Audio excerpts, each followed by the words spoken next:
Soma's baking and cooking থেকে সোমা বলছি। আজ আপনাদের সাথে শেয়ার করছি নিরামিষ আলু পটলের তরকারি, কিন্তু গন্ধরাজ লেবু দিয়ে। গন্ধরাজ আলু পটলের ডালনা। তাহলে চলুন দেখতে থাকি কি করে বানানো। কড়াইতে প্রথমে সরষের তেল দিচ্ছি। তেলটা একটু গরম হওয়া অবধি অপেক্ষা করব। তেলটা গরম হয়ে গিয়েছে। এখানে 250 গ্রাম পটল এরকম করে, যেরকম করে ডালনার মতো করে কাটে সেরকম করে কেটে নিয়েছি, সেটা দিয়ে দিচ্ছি।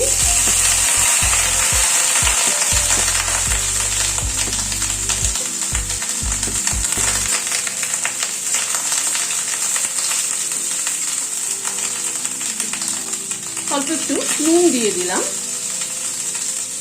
সামান্য পরিমাণ একটু হলুদ দিয়ে দিলাম। নুন হলুদ দিয়ে পটলটাকে আগে ভেজে নিচ্ছি। পটলের তরকারি করার আগে, সে ডালনা বলুন, ঘন্ট বলুন, আর যাই বলুন না কেন, পটলের তরকারি করার আগে পটলটাকে কিন্তু ভালো করে ভেজে নিতে হয়। যেমন কফির ডালনা করার আগেও কিন্তু কফিটাকে ভালো করে ভেজে নিতে হয়, তা না হয়তো কিন্তু টেস্ট হয় না ভালো। গ্যাসের ফ্লেমটাকে মিডিয়ামে রেখে নুন হলুদ দিয়ে পটলটাকে আগে ভেজে নিচ্ছি। গ্যাসের ফ্লেমটাকে মিডিয়ামে করে পটলটাকে প্রায় 5-6 মিনিট সময় ধরে ভেজে নিলাম। এবার তুলে নিচ্ছি। ওই কড়াইতে আবার একটু তেল দিচ্ছি। তেলটা গরম হওয়ার পরে তেলে 1/4 চামচ মতো সাদা জিরে দিলাম, আর একটা তেজপাতাকে ছিঁড়ে দিয়ে দিলাম।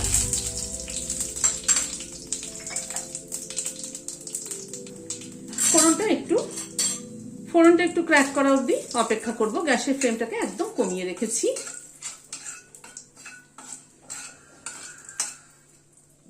ফোড়নটা থেকে একটু সুগন্ধ বেরোনোর পরে এখানে 2টো আলু এরকম ডুমো ডুমো করে কেটে আমি একটু বয়েল করে নিয়েছি, সেটা দিয়ে দিলাম।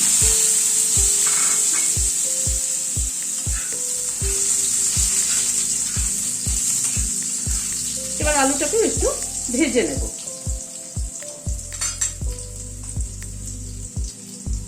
আলুটাকে মিনিট 2 সময় ধরে একটু ভেজে নিলাম। এখানে 1 ইঞ্চি মতো আদা আর 2টো লাল কাঁচা লঙ্কা, মানে পাকা কাঁচা লঙ্কা বেটে নিয়েছি, সেটা দিয়ে দিলাম।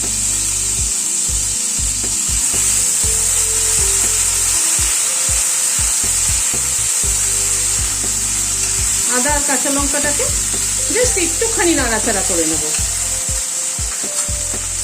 নিয়ে এখানে বড় সাইজের একটা টমেটো পেস্ট করে নিয়েছি, সেটা দিয়ে দিলাম।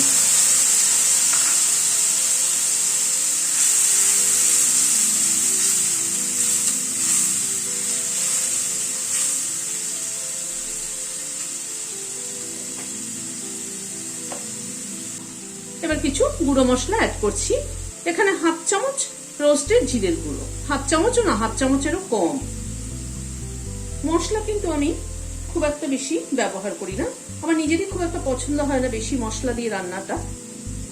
1/2 চামচ রোস্টেড ধনের গুঁড়ো, অল্প একটু হলুদ, 1/2 চামচ নুন, সামান্য একটু কাশ্মীরি রেড চিলি পাউডার, 1/4 চামচ মতো গরম মশলার গুঁড়ো। এই গরম মশলার গুঁড়োটা আমি ঘরে করে রেখেছি। সব মশলাগুলোকে একসাথে কষিয়ে নিচ্ছি টমেটো পেস্টের সাথে।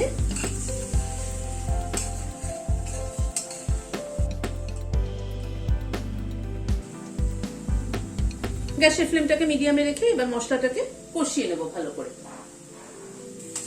মশলাটাকে মিনিট 2 মতো একটু নাড়াচাড়া করে নিলাম।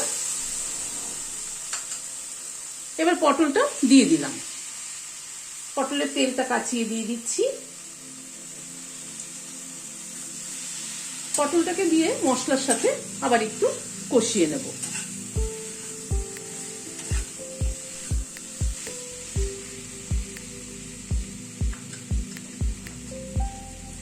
সামান্য পরিমাণে একটু জল দিয়ে দিচ্ছি, তাহলে কষাতে সুবিধা হবে। আমি কিন্তু এটা গরম জল ব্যবহার করলাম। রান্নায় কিন্তু কখনোই ঠান্ডা জল ব্যবহার করবেন না, তাহলে কিন্তু রান্নার টেস্টটাই পুরো পাল্টে যাবে।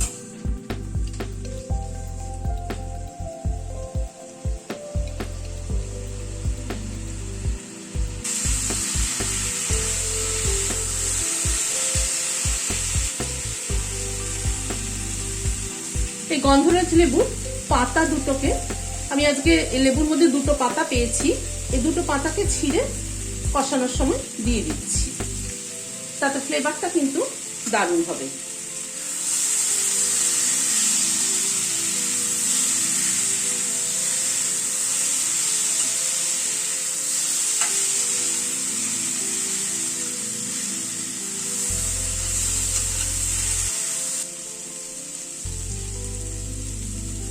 এবার গরম জল অ্যাড করে দিচ্ছি।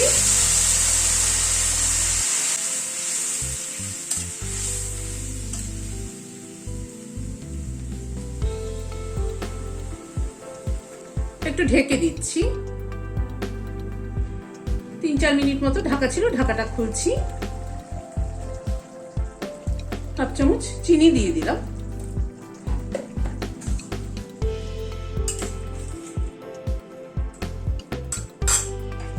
এই গন্ধরাজ লেবুর জেসটা গ্রেট করে দিচ্ছি।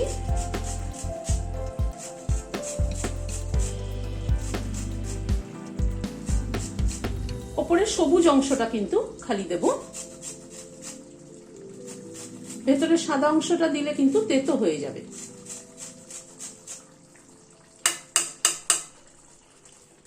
লেবুর জেসটা মিশিয়ে দিচ্ছি। ওই লেবুটা কেটে একটা টুকরো নিয়েছি, সেই রসটা দিয়ে দিচ্ছি।